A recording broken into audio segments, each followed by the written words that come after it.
Everyone deserves to have dental care. It's a matter of social justice and social equity.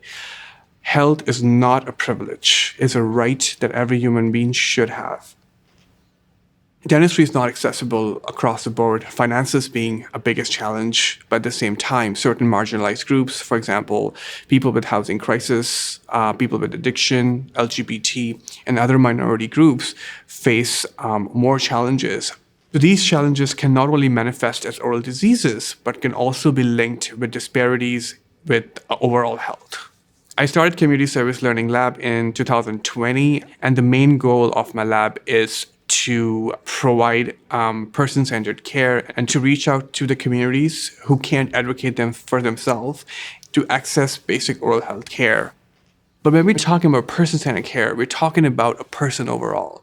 We want to take into consideration their personal life stories, their traumatic experiences, their cultural safety, because all those experiences and all those instances could have an impact, A, on the diseases that you may see in their mouth and systematically, or could have an impact on the treatment that you provide them. We want to reduce barriers and empower our patients and students.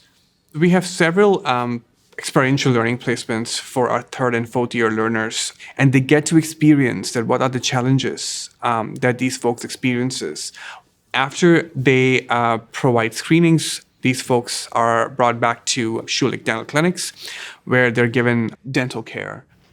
I'm not sure about the big changes that we are making, but I'm certainly sure that we're making small changes. And by small changes, I mean we are empowering people to smile again, to go for a job interview because now they're not missing their front teeth. And we believe that these small changes can have a big impact on people's life.